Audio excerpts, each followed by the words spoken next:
tema que estemos, cualquier tema que estemos conversando, es interesante que cualquiera de nosotros también lo mira desde su paradigma. Entonces, Bayel lo ve desde la psicología de la pedagógica o si hay un músico entenderá o un artista verá desde el punto de vista de eso. Y todos son puntos de vista distintos que nos enriquecen, ¿sí? Entonces, no dejen de compartir porque les parezca que es distinto lo que dijo otro, porque lo lindo de esto es que en la diversidad nos enriquecemos todos, ¿no? Entonces, como decía recién él, si hay algo que dice algo distinto, nos confronta y tenemos que adaptarnos a eso. Entonces, nos permite abrir la mente y enriquecernos, crecer, digamos. Es la única forma de crecer. Es más, le voy a comentar algo relacionado con los paradigmas. Dice que los grandes avances en la ciencia no se dan por un desarrollo dentro de un paradigma, sino en un salto de paradigma. Los grandes cambios, avances son por un cambio de paradigma, no por haber profundizado, especializado y desarrollado más algo. ¿Sí? Eso es evolutivo, va creciendo. Pero lo que hace un salto gigante es cuando se produce un cambio de paradigma. También los cambios en los, digamos, en los estilos artísticos se da cuando se produce un cambio de paradigma. O sea, viene, va evolucionando, pero los grandes cambios son cuando se pasa de uno a algo distinto, ¿sí? Bueno, ya que estamos, si alguno quiere compartir, me callo un ratito porque si no, ustedes se quedan callados esperando que yo siga hablando. Este, pero mientras tanto, si alguno mientras comparte, yo voy a compartir pantalla para volver. No me gusta compartir pantalla porque ahora veo muchos cuadraditos y están todos, muchos con la cámara prendida. Me gustaría que fueran más, pero es más lindo verlos. Este,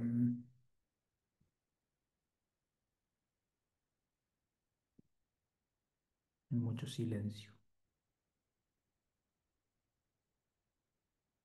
Bueno, la semana pasada habíamos dejado en esta imagen, ¿sí? Habíamos charlado de que por ahí la forma más fácil de imaginarnos los paradigmas son con los lentes que vemos la realidad. Pero les cuento que para mí, la forma más, para mí, forma más fácil de entenderlo, o lo que más me representa de los paradigmas, quizás es un mapa mental, donde nosotros tenemos una idea centro que se conecta con otras ideas que son casi centrales y cada vez se van ramificando más y tienen conexiones más fuertes, digamos, a medida que están más cerca del centro, y como que se va ramificando. No sé si han hecho o han escuchado los mapas mentales, pero la idea es graficar ideas con sus relaciones en un papel. Hay una imagen, pero la realidad es que no traten de leerlo porque lo saqué de Google, no importa lo que dice. Pero sí me gustó esto de poder verlo comparado con cómo son las neuronas y cómo se conectan. Yo, la verdad, me parece genial que un mapa mental sea parecido a cómo se conectan las neuronas, cómo se dibujan o cómo se representan. No sé si lo hicieron así el mapa mental por esa situación, pero la verdad que me viene genial para hacer esta explicación. Y nos pasa igual en las neuronas, en nuestro cerebro, cuando nosotros vemos algo, escuchamos algo, tenemos una percepción, se dispara, se activa una neurona y esa se conecta con otras, ¿sí? Y se conectará con algunas que tienen que ver con la parte del sentido del olfato, con la vista, con la memoria, con algo que tenga la parte de la memoria, con la parte cognitiva, palabras. Ahora, ¿qué pasa? Cada vez que algo se activa y se conecta con algo y una y otra vez, se va como fortaleciendo esa línea, se va haciendo una línea más gruesa, como una avenida. Entonces es muy difícil que después cuando se active esa neurona no se conecte la que ya tiene como esa avenida conectada. ¿Sí? Es más difícil que se conecte con otra distinta y surja algo nuevo. Entonces se va como formando algo que es casi automático. Se conecta una y se activa la otra. ¿Qué pasa con esto? Es como cuando nosotros aprendemos a andar, a hacer un deporte, ¿sí? O andar en bicicleta, manejar un auto. Las primeras veces tenemos que pensar cada movimiento y cada cosa que hacemos. Lo hacemos, lo hacemos, lo hacemos. Y si se dan cuenta, con el tiempo ya no pensamos cada movimiento que hacemos, lo hacemos inconsciente.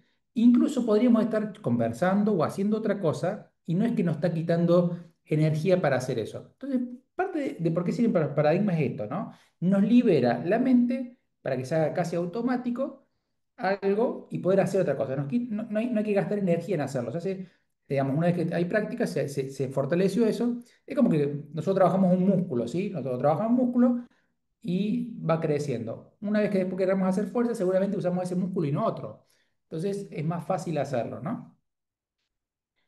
en cualquier momento que alguien quiera hacer una reflexión, comentario, decir no estoy de acuerdo, no me parece, chicos, la idea es que todos nos ayudamos y construimos de todo, como la idea es que no podamos nosotros querer hacer algo exponencial, pues si no, digamos, hacemos un YouTube y hablamos nomás, ¿sí? La idea es que podamos compartir y enriquecernos. Bueno, hablamos de los videos de los monos y de la sala de espera. Bueno, ahí se veía como quizás un paradigma como algo que es una limitante, ¿no? Que la cuestión social nos limita y nos condiciona, como que seríamos condicionados por nuestro entorno social. Pero puede tener sus cosas positivas, ¿sí? Pensemos por qué pasa esto de que queremos tener la conformidad del grupo. Sí, podríamos hablar de la historia de tribales que éramos antes, sí, podemos hablar de la adolescencia, que los chicos quieren, digamos, ser parte del grupo, la tribu, y quieren hacer lo que hacen los demás. Pero pensemos, ¿qué pasaba si hoy digamos, por ejemplo, pensamos que tenemos mucho más conocimiento que en la época que no había nada, digamos, de herramientas y tecnologías? Pero pensemos que la gente que vivía tenía que hacerse sus herramientas, tenía que hacerse la ropa, tenía que salir a cazar, tenía que cocinar, tenía que cuidarse, tenía que... Todo lo hacía una misma persona. ¿Quién de nosotros podría hacer todo eso? Ahora sí, tenemos conocimientos mucho más específicos, pero decimos, pero nosotros, ¿cómo me vas a decir esto si nosotros tenemos tecnología como esto?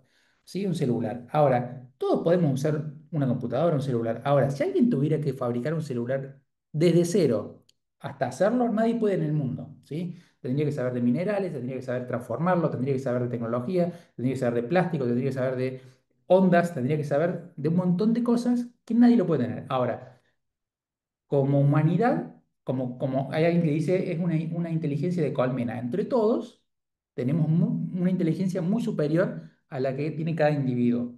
Entonces, pensar de que nosotros podemos aprender por nosotros mismos y no por la ayuda de la comunidad sería dos cosas. Primero sería muy doloroso, porque cada aprendizaje tendría que ser como la de los monos, ¿sí? Con un baldazo de agua fría o que te peguen los monos. Cuando nosotros tenemos esto de aprender, que nos digan, che, hey, no suba porque digamos un baldazo de agua o porque te van a pegar los otros monos. Entonces, podemos aprender de la experiencia ajena, no hace falta que la vivamos propia. Hay un dicho que dice que aprender todo de la experiencia propia es, uno aprende muy tarde o es muy doloroso, ¿sí? Entonces, ¿cómo surgen los paradigmas? ¿Sí? Hablábamos que de la repetición, ¿sí? Entonces va pasando muchas veces y se va construyendo y fortaleciendo. Entonces, le puedo contar una anécdota, ¿sí? Mientras tanto voy a dejar de compartir, así puedo ver las caras. Les cuento una historia. Alguien compró una vez un pavo, entonces el pavo lo puso en el patio y él cada vez que salía tenía miedo. Pero como él salía y le daba de comer, el pavo al tiempo se acercaba a medida que se iba la persona. Después que pasaban unos días, ya cuando la persona salía, el pavo no se iba corriendo, se quedaba más cerca porque veía que estaba la comida. Seguían pasando los días, seguía pasando que la persona salía a dar de comer, y el pavo ya se empezaba a acercar y ya venía donde estaba la persona. Ya cuando iban pasando 100 días, ya cuando la persona abría la puerta, el pavo venía corriendo y se le ponía al lado de la persona. Pero llegó fin de año, era el día de Acción de Gracias, y cuando el pavo fue a ver la comida, lo mataron para cocinarlo. Entonces, como le decía, si aprendemos todo por la experiencia personal, puede ser muy doloroso y puede ser muy tarde. Entonces, ojo, porque cuando nosotros aprendemos y vamos aceptando un paradigma, pueden cambiar las condiciones también. Entonces, no, digamos, siempre el paradigma se construye sobre lo pasado. Cuando cambian las condiciones, puede ser distinta la realidad. Entonces, está bueno de decir, está bueno aprender de la experiencia, porque por ahí alguien le dice, mira que los humanos te van a dar de comer, pero te van a querer matar después. Entonces uno trata de escapar. No lo sé, digamos, estoy imaginándomelo, pero está bueno pensar esto de que no hace falta que todo lo podamos experimentar por experiencia propia, ¿sí? Bueno, ahora vamos a ver algunas cosas de por qué son útiles los paradigmas. Es algo cortito que vamos a hacer ahora. Tengo un problema que se me cierra esto. Ahí está.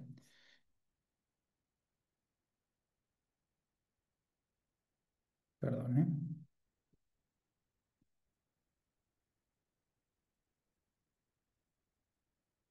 Bueno. ¿Qué me puede decir la imagen que hay a la izquierda? ¿Qué ven?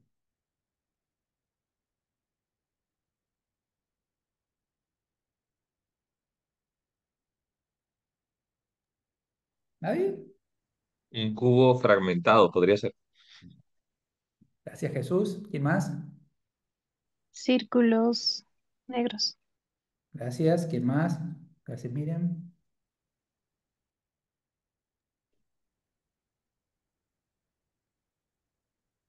¿Nadie? Elisa Miriam. dice un diamante, perdón.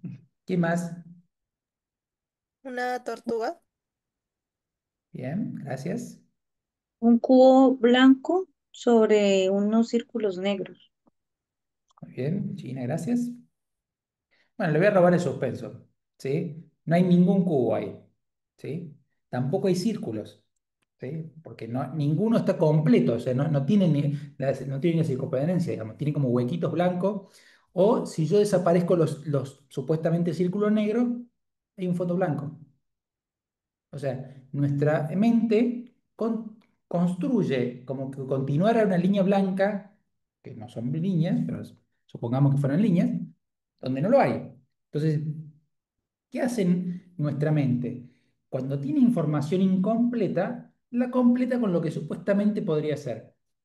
¿Y por qué podría pasar esto? Entonces, ayer y anteayer les daba el ejemplo de, ¿qué pasa si vemos una cabeza de un gato atrás de un mueble? ¿Qué nos imaginamos? ¿Que hay un gato o que hay una cabeza de un gato? Nos imaginamos que hay un gato. ¿Y por qué podría ser útil esto? Y porque si en otra época, en vez de haber un gato, había un tigre atrás de un árbol o una piedra, y sería buenísimo porque nuestro cuerpo lo primero que haría al ver la cabeza, supuestamente una sola cabeza, lo que haría es empezar a bombear más sangre, enviaría azúcar al cuerpo, digamos, la respiración se agitaría, nuestras pupilas se agitarían. ¿Por qué? Porque está el cuerpo listo para salir corriendo. Entonces, nos podría salvar la vida la información incompleta y imaginarnos que hay algo completo atrás de eso, ¿sí? A ver, ¿cómo Ahí les fue? Sí, Andrea dice ley de Gestalt. Es cierto, hay un montón de leyes de la percepción que nos indican todas estas cosas. Es muy interesante. Andrea o Ailén, no sé si la quieren compartir para los que no conocen qué es esa ley. Andrea, animate. Bueno, es como la ley del cierre, digamos, ¿no? Que es como que tenemos la tendencia, bueno, algunas que me acuerdo como a reunir, digamos, elementos que son parecidos, a hacer el cierre para darle coherencia, porque de alguna manera nuestra mente necesita hacer como elaborar una estructura, digamos, ¿no? Y eso Entonces, nos da tranquilidad. ¿cómo? Cuando no tenemos toda la información y le damos un cierre, nos da tranquilidad armar un relato, Claro. una idea. Y bueno, fíjense, ¿quién puede leer lo que está al lado?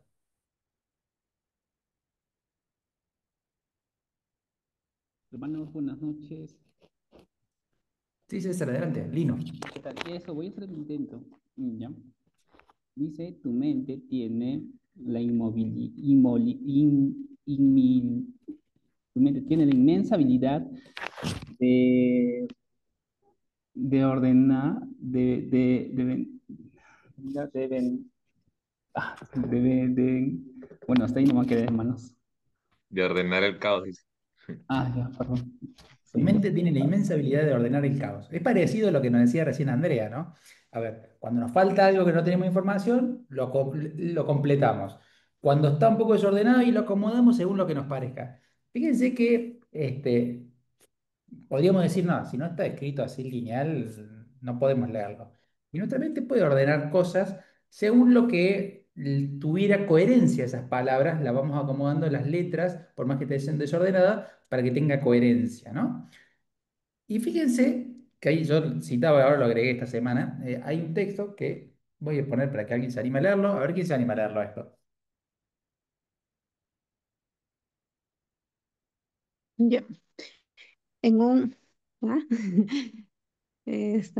Bueno, según lo que conozco, en un estudio de una universidad inglesa se demostró que no importa el orden de las letras en el medio de una palabra, siempre y cuando la primera y la última letra estén en su lugar correcto.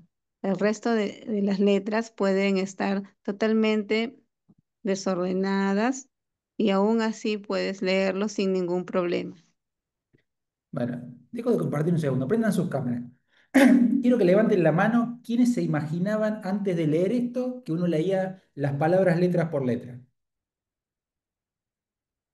Yo siempre creí que cuando leía una palabra la leía letra por letra.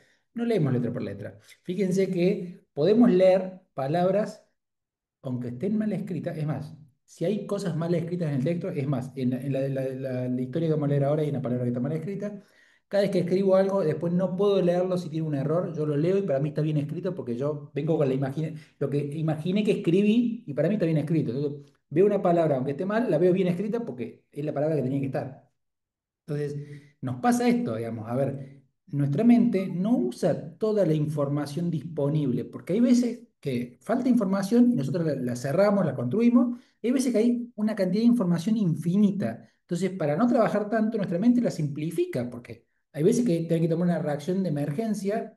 Pensemos que estamos andando en auto y vemos algo que pasa algo y frenamos de golpe y después por ahí no era nada. Bueno, nuestra mente nos alertó de algo que era posible. Bueno, imaginemos eso, hablemos lo del tigre que decíamos antes, o lo que quieran, ¿sí? Nuestra mente toma atajos para ayudarnos a gastar menos energía y para ser más rápido en la toma de decisiones, con sus pros y sus contras.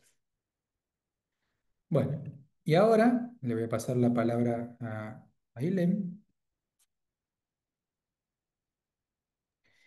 Voy a volver a Vamos a compartir. hacer una tarea, vamos a tratar de entre todos resolver un dilema. Tarea no sencilla, pero posible de intentar, aunque sea. Bueno, ahí se ve más chiquitito, se ven dos diapositivas. A ver,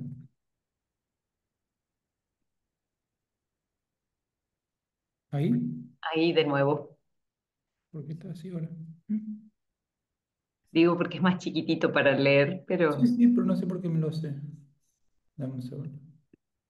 Si puedo hacerlo de otra forma. Bueno, bueno, si hay algún voluntario o alguna voluntaria que se anime a leer, vamos a aparecer una pequeña historia que cuenta de un dilema entre tres niños.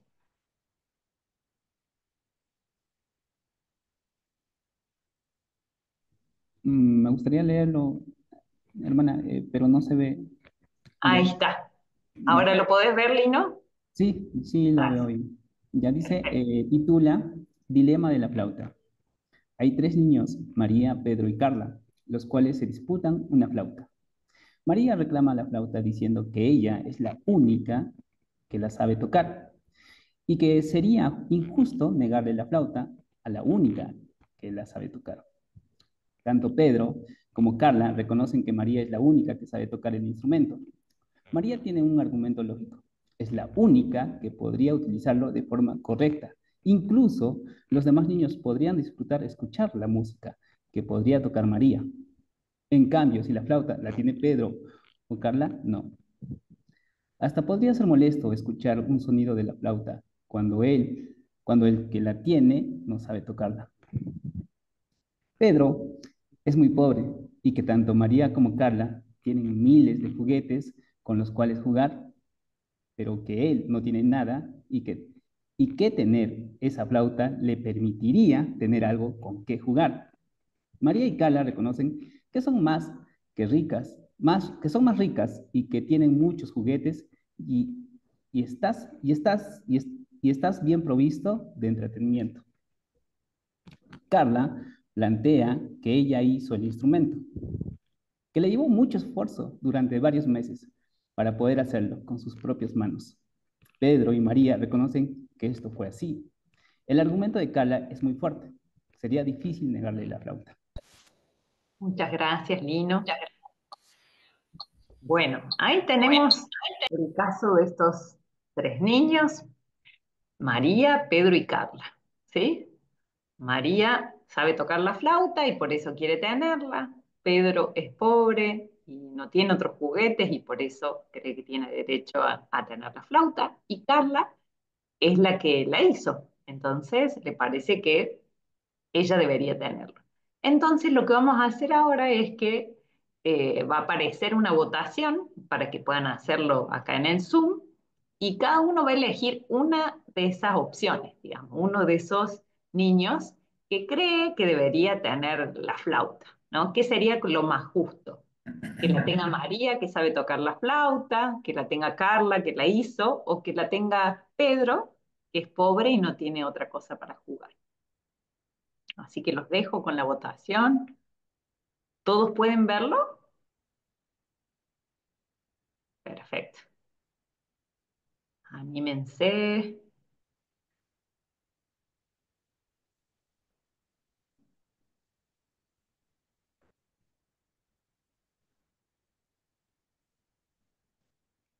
Se puede elegir solo una opción.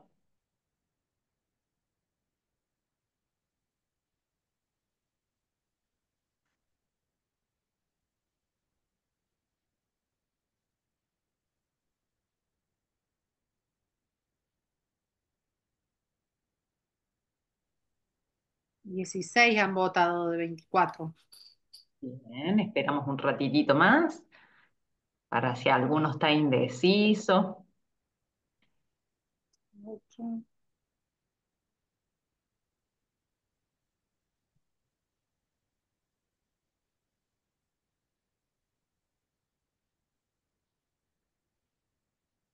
Anímense a votar. No hay una opción correcta, así que pueden votar con tranquilidad y sin temor.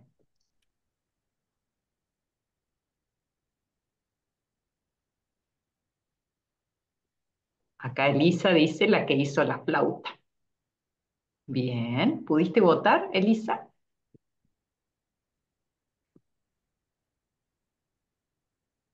19. Creo que ahí está más o menos porque 19 de 23. Ahora sí. Ahí va. Elisa dice que no pudo votar, pero bueno, la sumamos entonces a Carla. Bueno, comparto. Compartimos los resultados. A ver qué pasó. Ahí va. Bueno, si todos pueden ver, María sacó un 53%, Carla, que hizo la flauta, un 32%, y Pedro un 16%. Ahí Pedro tuvo menos votos. La ganadora aparentemente es María. La idea ahora, en este ratito, es que nos puedan compartir, quienes votaron a los diferentes niños, sus motivos, ¿sí? Alguno que haya votado a María, a Pedro, a Carla, que puedan decirnos por qué. Yo voté Jesús, por María, bien, me parece, porque el instrumento, pues, o sea, no tiene ningún sentido, tiene un propósito, ¿no? Y si, o sea, por más que sea pobre, no lo va a saber tocar. Y Pedro, ¿no? Y Carla, pues, no le interesa ni siquiera tenerla. Entonces, veo con más propósito a María. gracias. ¿Alguien más que se anime, que haya votado a María o algún otro que quiera compartir? Mira, Lino, ajá. Yo en cambio voté por Carla, porque a ella le pertenece la flauta. Obviamente ella lo quiere tener también, ¿no? Porque dice que también lo quiere, no, pues es de ella. Ya luego de ella, bueno, tal vez luego ella podría obsequiarla, ¿no? Tal vez, pero al que le pertenece es a ella y ella tiene toda la autoridad sobre el objeto. gracias. Marlene, Buenas noches, compañeras. Buenas noches, facilitadores. Un gusto saludarles. Que Dios les bendiga. Yo coloqué que María, porque ella tiene la habilidad, el talento y el don para ejecutar el instrumento y sacarle su verdadero potencial. Porque a veces nosotros, hay personas que tienen el don para crear. Entonces, ese solo es como el servicio, pero quien va a explotar el don de la flauta es María, porque ella tiene el talento. Entonces, es como una fusión de talentos. gracias. ¿Alguien más que quiera compartir? ¿Alguien que haya votado a Pedro también, que no hemos escuchado? Elisa, Sí, yo voté por Carla, porque como dijo el compañero anterior, uno hizo la flauta Carla y también quiere tenerla, ¿no? Pero pensando en que si Carla hizo una flauta es porque hay algún tipo de interés en aprender a tocarla y le podría enseñar María y que luego también podrían enseñar a Pedro, ¿no? Y todos podrían hacer uso de esa flauta, pero la dueña es Carla, para mí. Gracias. así es. Dayeli, Buenas noches, facilitadores y compañeros. Yo no voté ni por María ni por Carla, sino por Pedro. ¿Por qué? Porque, bueno, María es la que sabe tocar la flauta, ¿no? Pero podría enseñarle a Pedro. Carla hizo la flauta. Si bien es cierto, le pudo costar, tuvo un proceso, pero, pero puede volver a hacerlo. Entonces, siento que hay personas que, si bien es cierto, por sus recursos económicos, no tienen la disponibilidad o no tienen la oportunidad de aprender talentos, no sé, ¿no? De aprender, por ejemplo, tocar la flauta en este caso, pero si hay una persona que sabe, entonces le podría enseñar y quién sabe, incluso pueda desarrollarlo más en talento, ¿no? En tocar la flauta. Entonces yo voté por Pedro y me justifico por ello. Gracias. gracias. ¿Alguien más que quiera compartir el motivo de su votación?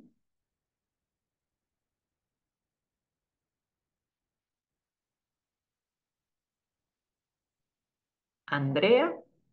Ah, ahí está. Ahí Wally. está. Em, yo voté por Carla porque, bueno, simplemente porque le pertenece y es fruto de su esfuerzo, ¿no? Entonces creo que iba a votar por Pedro también por el, digamos, por el contexto en el que dice que Carla y María tienen más dinero, digamos, más recursos, pero creo que también Carla, al ser la dueña, digamos, es quien tiene que administrar y decidir ella lo que va a hacer, digamos. Gracias. Waliel. Sí, bueno, básicamente yo voté por Carla porque por el, no sé, por el derecho individual que tiene por ser la propietaria de la flauta. Gracias. Ahí alguien en el chat puso, Diana, puso, yo voté por Carla porque es la que la hizo y María le puede enseñar y a Pedro se la puede prestar. Bien, bueno, muy bien. Distintos argumentos para las mismas personas y distintos puntos de vista. Veremos a ver.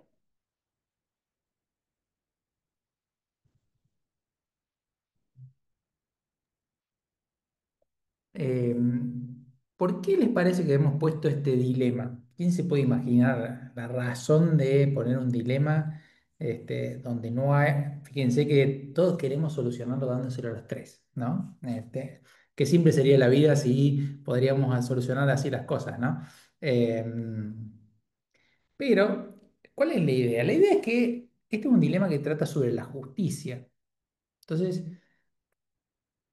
la idea es trabajar. ¿Alguien se imagina que la justicia, hay más de un tipo de justicia o la justicia es una sola y después todo el que quiera ver la justicia de otra forma está cargado de una ideología o tiene un interés oculto que no está compartiendo? ¿No les pasa que ustedes cuando ven algo, esto es justo y es así, y todo el que diga algo distinto en realidad tiene un interés oculto, tiene una ideología que no le permite ver cómo corresponde cuál es la justicia? Hay dos o tres palabras que podríamos usar, la verdad, la justicia y algunas otras más, que tendríamos la sensación de que nadie la podría discutir. Pero fíjense que ninguno de ustedes tiene un interés oculto y hubo distintas percepciones y opiniones. ¿Qué tiene que ver con esto? Que, como decíamos antes, cuando nos acercamos a una situación y antes hablábamos de una imagen, una figura, un cuadrado, miren, ahora ya estamos empezando a tener cosas que afectan a las personas, ¿no? Cosas que tienen que ver con sentimientos, porque una cosa es discutir fácil, teorizar y decir, bueno, uno le enseña al otro. Pero imagínense la situación, ¿cómo podría ser? Tres niños llorando, tironeando de una flauta y diciendo, no, mía, no, yo, no, porque yo no tengo nada. No, pero vos no la sabés tocar. Y nosotros teniendo que elegir quién la tiene que tener. Y no es, bueno, le va a enseñar a hacer. No, no, están tironeando y gritando todos los gritos en un momento. Entonces, fíjense que mucho más compleja es la realidad cuando nos encontramos. Y todo esto de sentarnos a ver es un punto de vista. Se nos va al diablo. En ese momento hay que resolverlo y no hay para teorizar y no es tan simple. Imagínense que uno de esos niños en realidad, no sé, tiene un problema adicional o es hijo de alguien y le están pegando para tironear la flauta. Se acabó la discusión, ¿no? Bueno, más allá de eso, ¿qué pasa?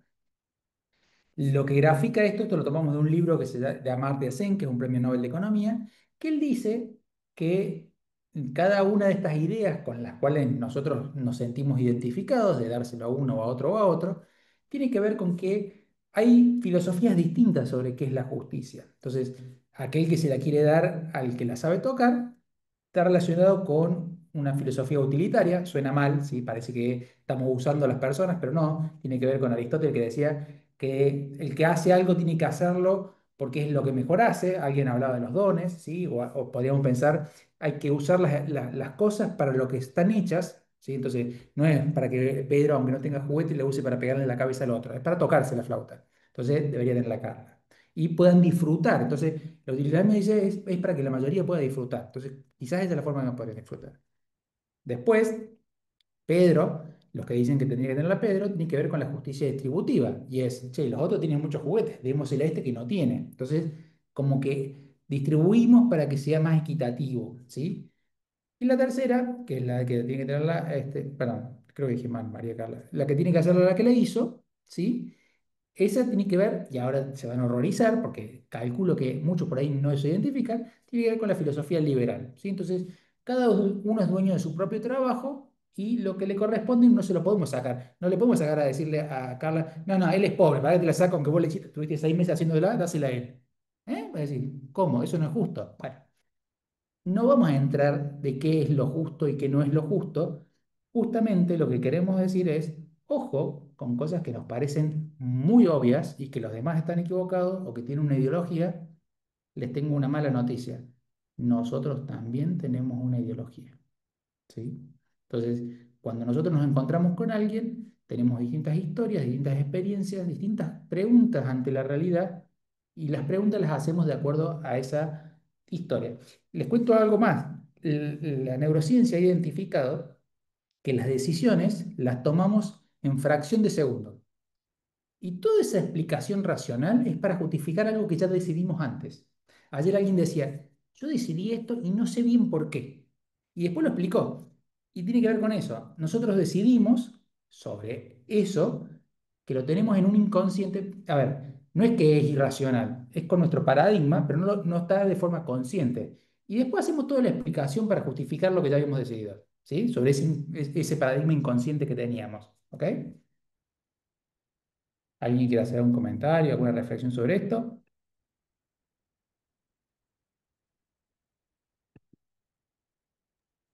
Pensaba mientras, si alguien quiere participar con toda libertad, estos dilemas que está acá reflejado con una flauta y tres niños, pasa en las familias, pasa en la iglesia, pasa en los lugares de trabajo, quizás con otras cosas, ¿sí? Materiales o no materiales, y con personas mayores también.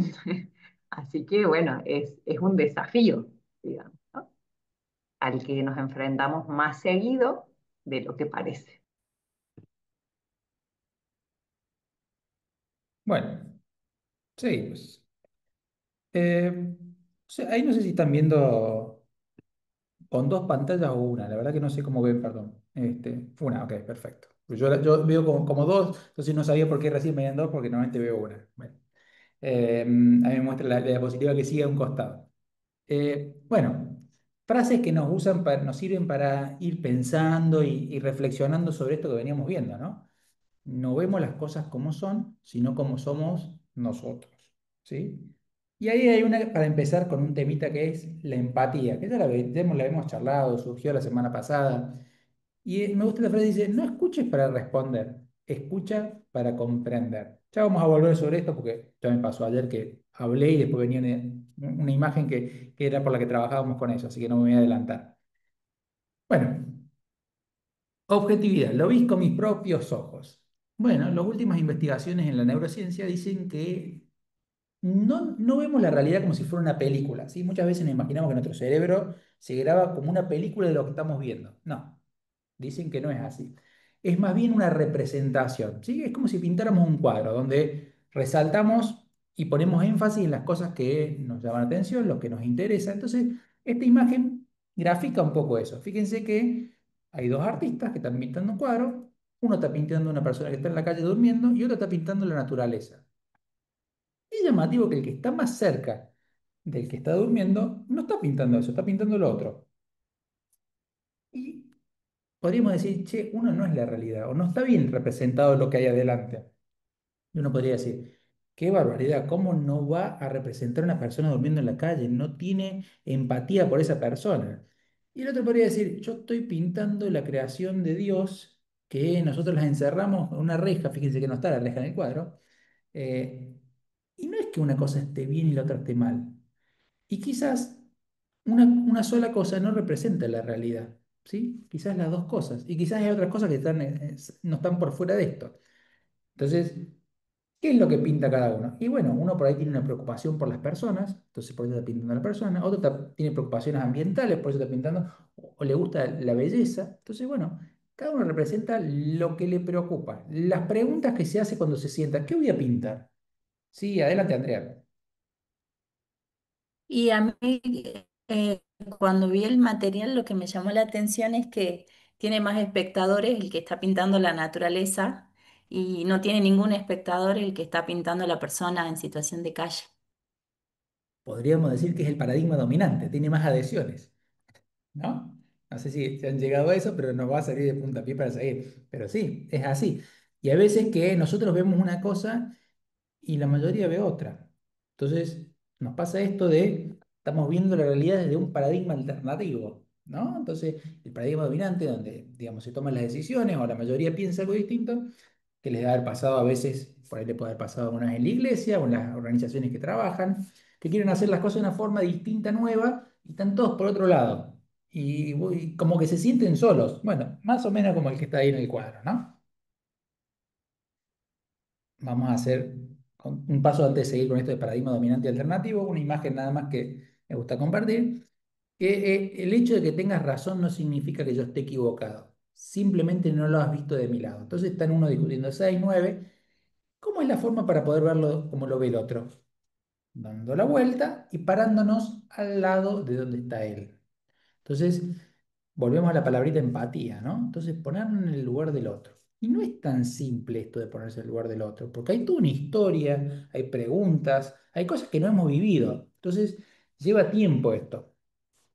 Y hay una frase que yo sinceramente no la escuché a nadie, después la escuché hace poco, pero yo la usaba hace mucho. Me gustaba decir, dos orejas y una boca, para escuchar más y hablar menos. ¿Sí? Eso quiere decir que Dios nos creó, es sabio Dios, con dos orejas para escuchar más de lo que hablamos. ¿Sí? Una sola boca y dos orejas. Y esto de escuchar no para cuestionar o validar argumentos propios, sino para crecer. ¿Qué pasa? Díganme a quién le pasó alguna vez de decir yo, no, yo escucho, yo soy atento y quiero escuchar a los demás. Mientras están hablando, están pensando, ¿cómo le rebato esto que está diciendo? Porque está equivocado, en realidad yo le tengo que explicar que está mal. Y estamos atentos para en realidad sostener nuestra postura. Y lo mejor que podemos hacer es darle nuestros argumentos para que él crezca, pero también escuchar de una forma abierta para poder crecer uno y poder construir algo nuevo, ¿sí? Porque si no, seguimos 6 9 6 9 6 9 y ninguno de los dos se da cuenta que puede pasar algo distinto, ¿sí? Había una historia pero del elefante y eso, pero no la vamos a conversar, vamos a hablar de paradigmas alternativos y dominantes, ¿sí? Voy a dejar de compartir porque estas son palabritas, no más preguntas que hay, me gusta verles las caras. Em, ¿Alguien se recuerda o puede explicar con sus palabras qué es un paradigma dominante y alternativo? ¿Alguien tiene ganas? ¿Se anima? Si no, vamos a hacer dos ejemplos que son bastante obvios en la historia nuestra como cristianos, pero te los dejo para que alguno que se anime cuente, si quiere, explique qué es, y si no, que cuente algún ejemplo que se imagina de paradigma dominante y alternativo.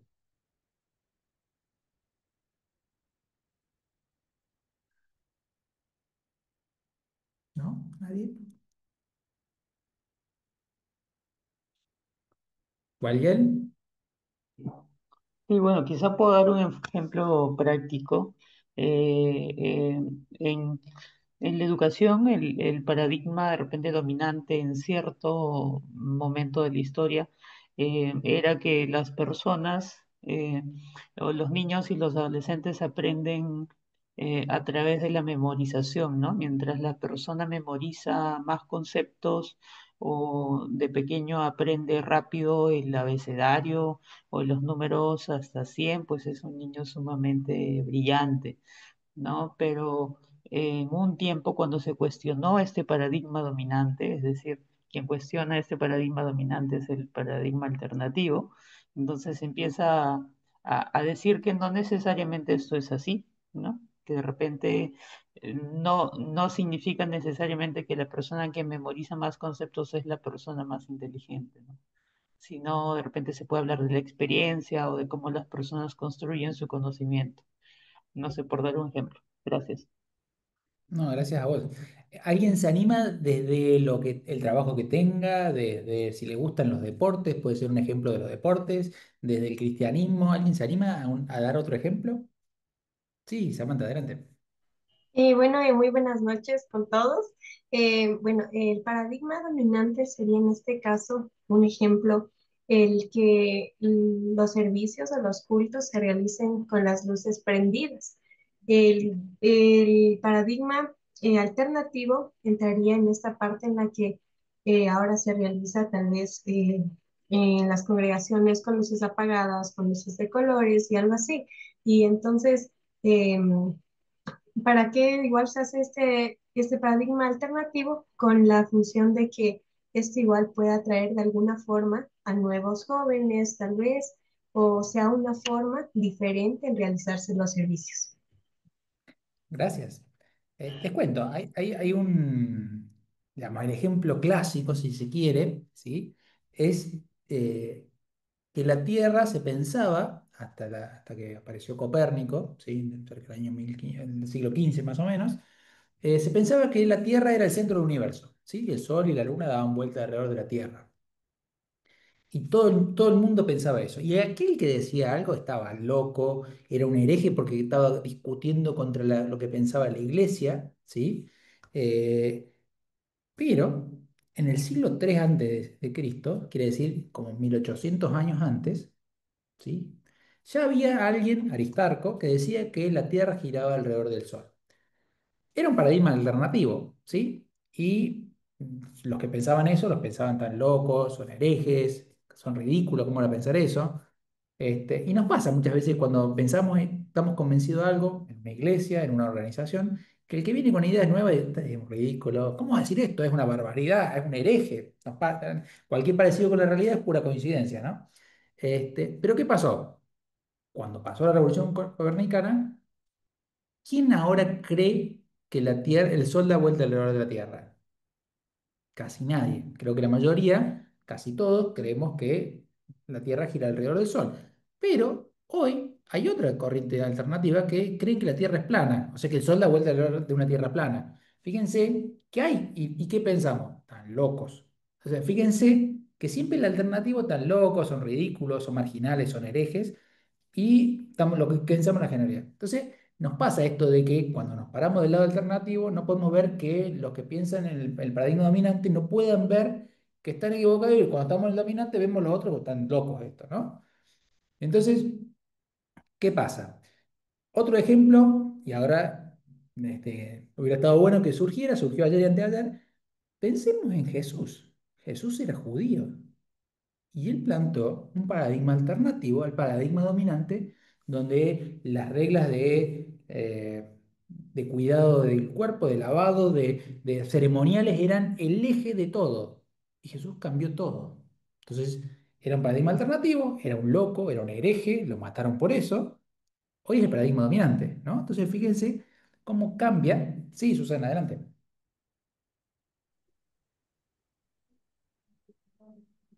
Qué gusto saludarles, buenas noches. Me pareció súper interesante ponerlo en la mesa, ¿no? El tema del cristianismo y el paradigma que ha habido.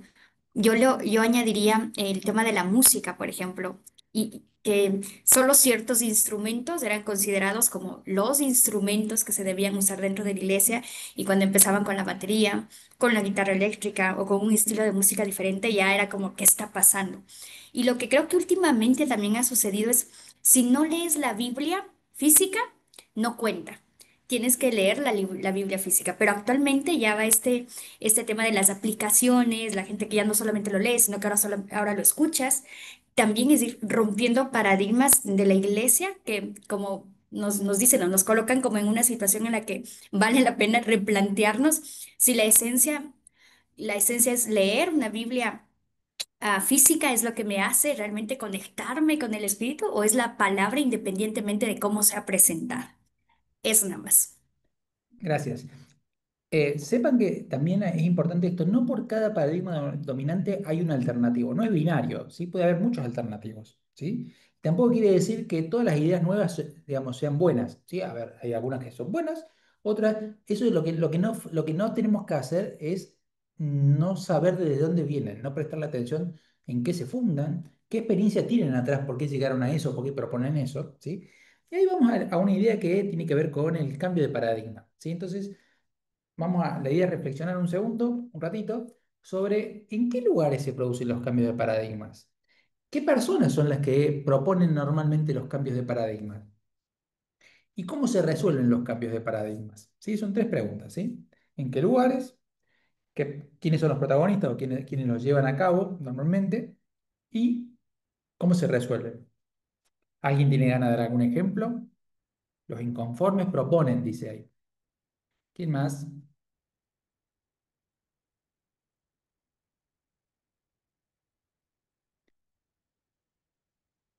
Esto de empezar a hablar dentro del cristianismo, el tema de los paradigmas, lo Algo vamos a que le seguir genere en el próximo experiencia en módulo. trabajo de Sí, perdón. cajero o así como trabaja Gabriel y estudia.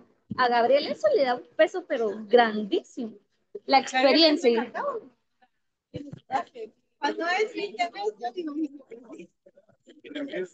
Perdón, no sé si estaba compartiendo con nosotros o me perdí. Este, eh, Pensemos en nuestras iglesias. ¿Qué piensan? ¿Los líderes normalmente son los que proponen los cambios o son los que, digamos, y la gente más grande, son los que sostienen el paradigma dominante o son los que proponen cambios, paradigmas alternativos? Eso no quiere decir que sea ley, ¿sí? Es como una generalidad. ¿Qué piensan? O en las organizaciones donde trabajan. Bueno, lo que yo pienso es que normalmente los que proponen estos cambios son los jóvenes, ¿no? Los que están adquiriendo conocimientos fuera de la iglesia y también les da resultados. Y ellos tienen nuevas ideas y proponen para los cambios. Son los jóvenes. Gracias, Lino. ¿Alguien más?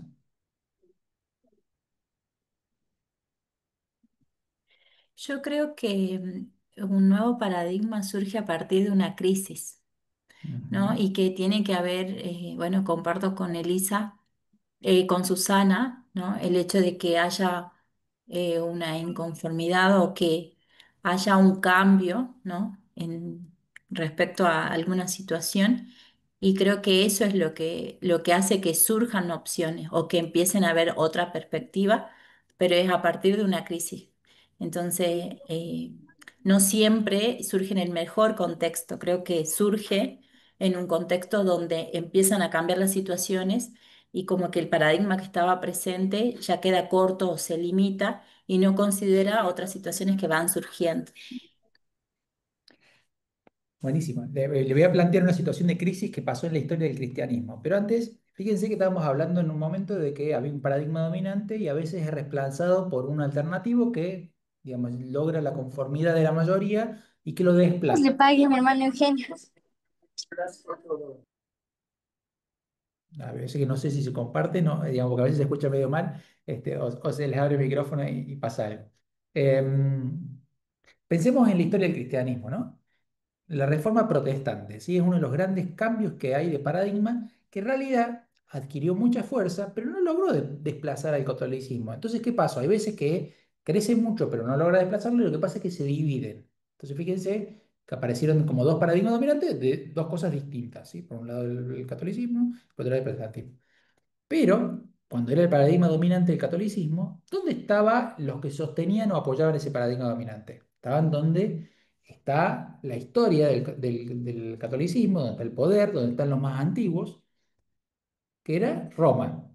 Fíjense que Lutero no era un cardenal o un obispo, era un monje, o sea, no era de los líderes de la jerarquía y estaba en Roma, estaba alejado. Entonces, normalmente, ¿dónde se producen los cambios? En los márgenes, en las fronteras, si se quiere.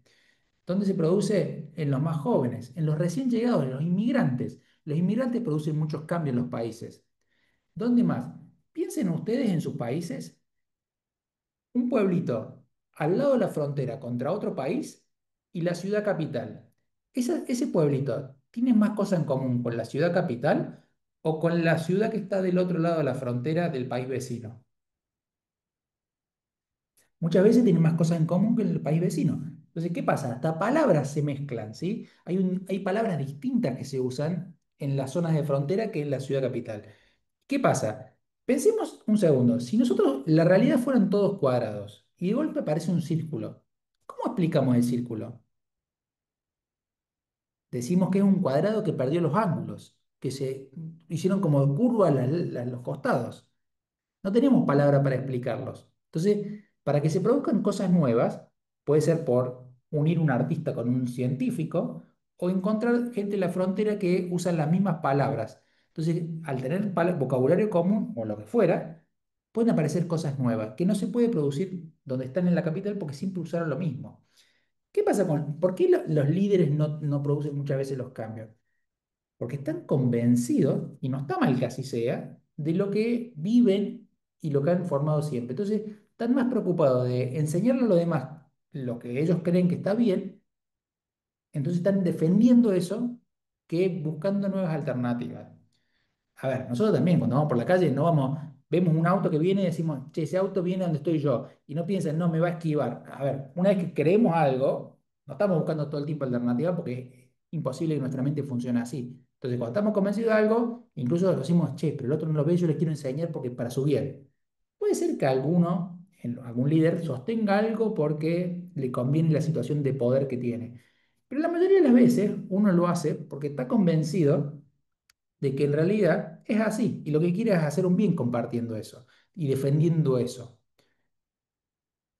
Ahora, como dijimos, normalmente los jóvenes, normalmente los inmigrantes son los que pueden producir los cambios porque vienen con otras ideas distintas y no tan arraigadas las que estaban, ¿sí? No tienen lo que le pasó al mono de que le pegamos al que se quiere subir la escalera, ya ni nos acordamos por qué. Ojo, por ahí está bien que así sea, pero ojo con eso. Entonces ahora quiero, para ir cerrando esto y haciendo como un puente para el siguiente módulo, es que pensemos un poquito, que tenía una presentación, pero es solo una imagen, no la voy a compartir porque me gusta verle las caras y aparte hay muchas cámaras prendidas hoy, es lindo. Y por casa, ¿cómo andamos? Y es para reflexionar sobre los paradigmas del cristianismo, ¿sí? Para hacer un puntapié para el siguiente módulo. Pensemos que en algún momento el cristianismo hizo las cruzadas, ¿sí? Una guerra santa. Invadió Jerusalén, matando musulmanes. La pregunta es, ¿ustedes qué creen? ¿Qué eso? Seguramente había alguno que se hizo rico haciendo eso, pero muchos de los que fueron seguramente estaban convencidos de que era para gloria de Dios y con eso alababan a Dios. ¿Sí? Era la forma de entender que tenían en ese momento eso. Y es muy difícil y hay que tener cuidado cuando juzgamos con la moralidad de hoy hechos del pasado. ¿Sí? Recordemos siempre, ojo con mirar, querer quitarle la paja al ojo ajeno cuando tenemos una viga en la nuestro. ¿Sí? Esto lo dijo Jesús. Entonces, Cuidado con señalar rápidamente a los otros y no darnos cuenta que nos puede pasar lo mismo. Entonces dijimos que como cristianos, convencidos de que eso era la verdad y era lo que era correcto, hicimos las cruzadas. No nos vayamos tan lejos, ¿sí? Tengamos más cerca. Pensemos que en los últimos siglos, ¿sí? El siglo pasado y el anterior, los países que sostuvieron y comerciaron más con la esclavitud eran los países cristianos. Estados Unidos, Inglaterra, Sudáfrica. ¿A alguien no le parece que es una barbaridad eso? Y en su momento, no sé, a ver, supongo que a algunos cristianos con paradigma alternativo le parecía una barbaridad, pero la idea generalizada era que no estaba mal. De nuevo, no estoy diciendo que esté bien, ¿sí? Estoy diciendo que tengamos cuidado porque en los últimos años también hubo un cambio, ¿sí? Las últimas décadas, estamos haciendo un cambio de pensar la naturaleza como recursos naturales y ahora lo estamos pensando como la naturaleza y la creación de Dios, que hay que cuidarla.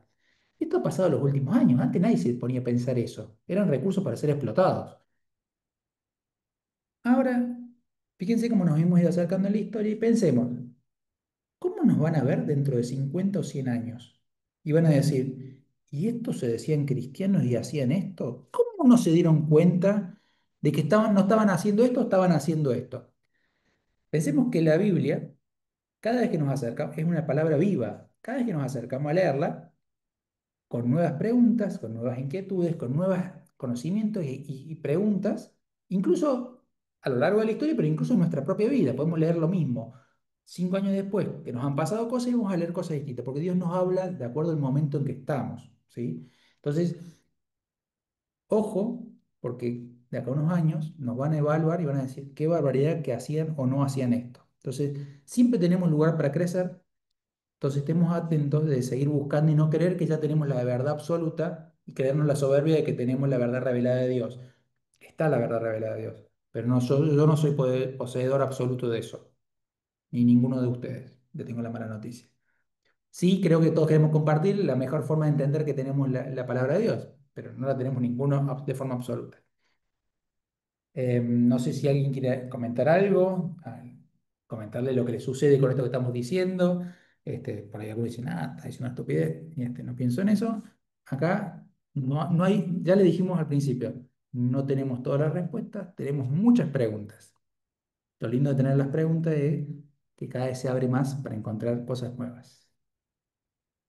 ¿Alguien?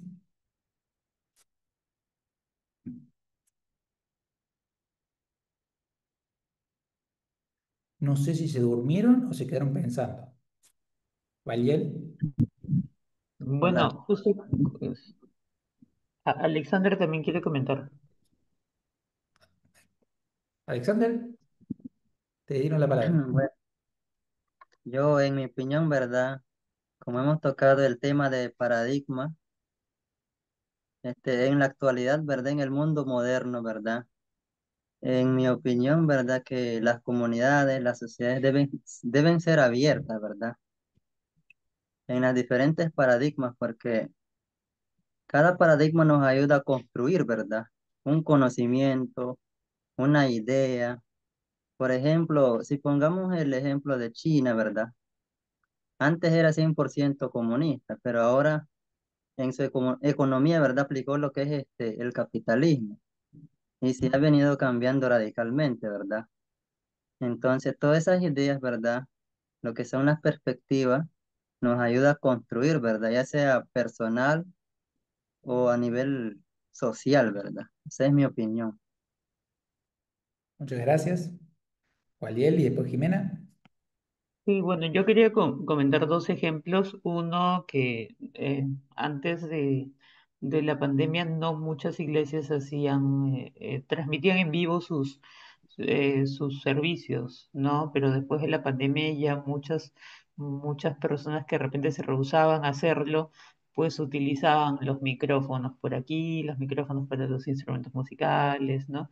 Había todo eh, un auge en estos recursos tecnológicos.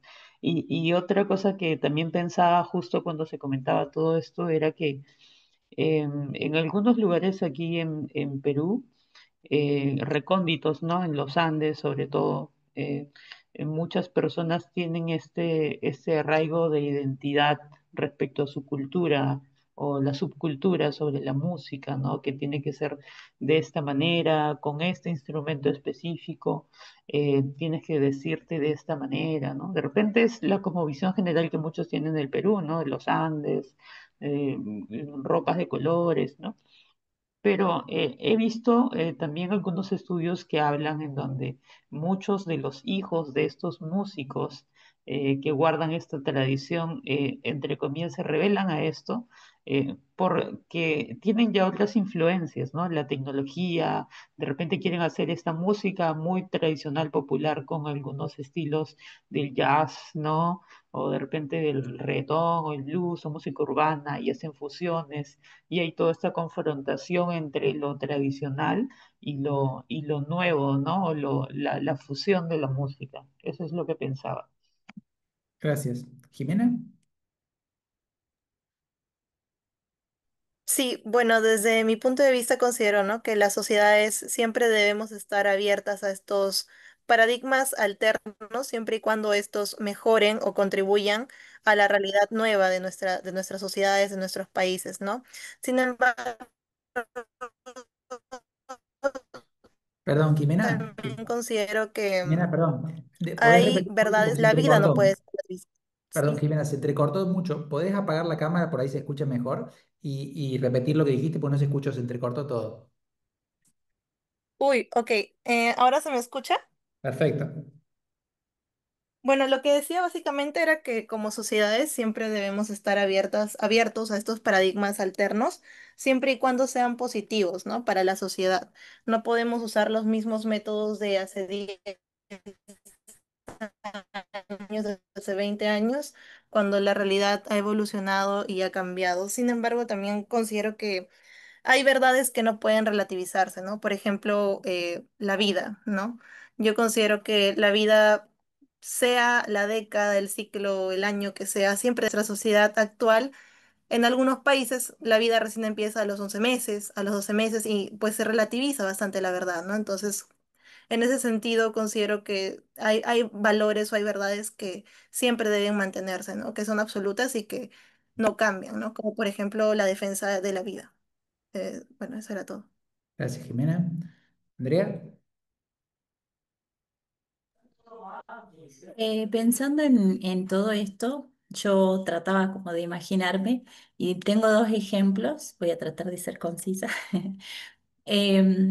Yo estaba preparándome el año pasado en misiones, porque bueno, empecé a involucrarme en eso y una familia de mi iglesia que está en preparación nos compartía de que, bueno, ellos tienen el llamado a los pueblos misioneros, no sé, a los pueblos musulmanes, perdón.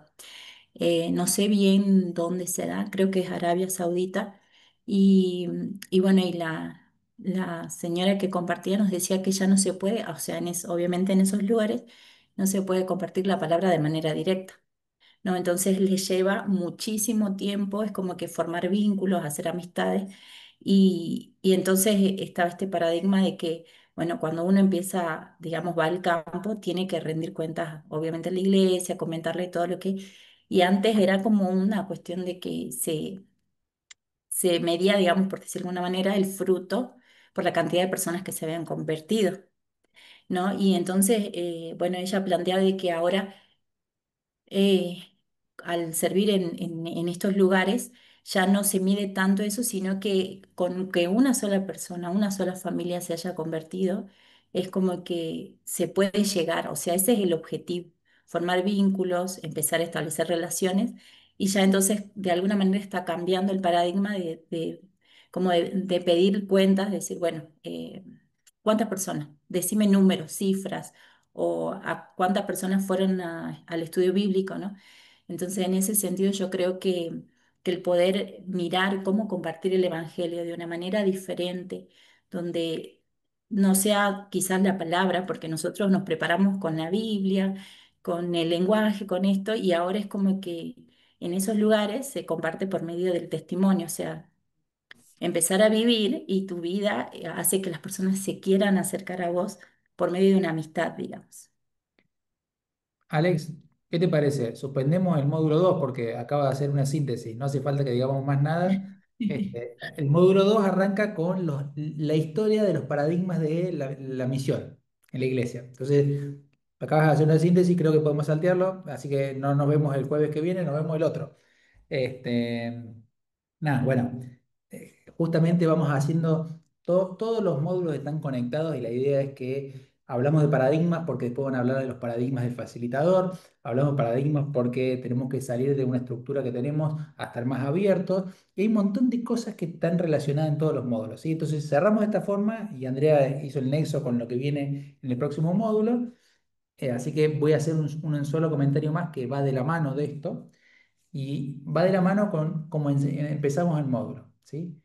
Cuando nosotros creemos que tenemos un paradigma, ¿sí? Que para nosotros es la verdad, ¿sí? Que es dominante, queremos compartirlo y no, a veces no lo hacemos por querer imponernos, sino porque lo hacemos con amor, queremos mostrarle a los demás lo que nosotros vemos, ¿sí? Queremos mostrarle la verdad, queremos mostrarle de Dios, o lo que fuera, queremos enseñarle a un hijo, a alguien necesitado, le queremos enseñar formas nuevas de hacer las cosas para que le vaya mejor en la vida. Pero cuando queremos enseñarles y creemos que tenemos la respuesta correcta y la única verdad, nos ponemos en una situación de autoridad por encima.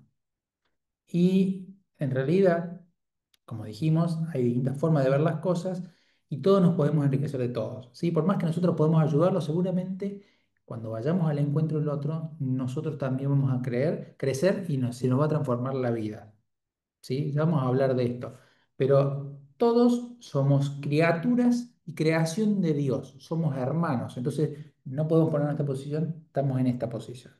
Entonces, es lindo que cuando vayamos al encuentro del otro, lo veamos como un hermano, como un par, donde yo lo puedo ayudar y él me puede ayudar, donde juntos podemos crecer muchísimo. Entonces, yo no tengo más para decir, no sé si quieren compartir a alguien, a Ailén, y si no, después vamos a ir a trabajo a los grupos. Así que yo con esto me despido y seguiremos con las paradigmas de la misión y la historia de la iglesia en el próximo módulo. Yo quiero comentar algo. Se supone que los paradigmas ayudan a evolucionar la manera como vemos las cosas, ¿no? Interpretamos. Y Ujú. si últimamente se ven muchas cosas distorsionadas socialmente, si ya llegamos al tope de la evolución, este, empieza la gente a especular otras cosas que, como ya se ven, pues, en las redes sociales. Y entonces quieren transmitir algo que distorsiona y lo que viene ya de siglo trascendiendo, pues. ¿A qué punto podríamos llegar? Porque también se dice que ya no estamos evolucionando, sino estamos involucionando. ¿Qué pasaría ahí con el paradigma? Muchas preguntas, ya les dijimos, no tenemos todas las respuestas, qué lindo que se abran preguntas y que nos ayuden a querer seguir buscando, ¿no? Querer seguir creciendo, que podamos indagarnos, mandarnos mensajes, che, ¿qué te parece esto? Che, juntémonos a charlar sobre esto, ¿qué les parece? Nada, está bueno siempre que las cosas nos vayan quedando intrigas y cosas para querer seguir creciendo, ¿no?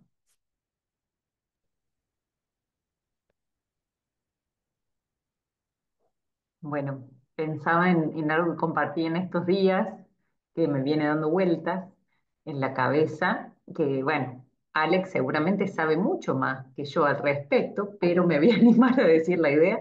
Él podrá profundizar, me mira con cara de susto. No.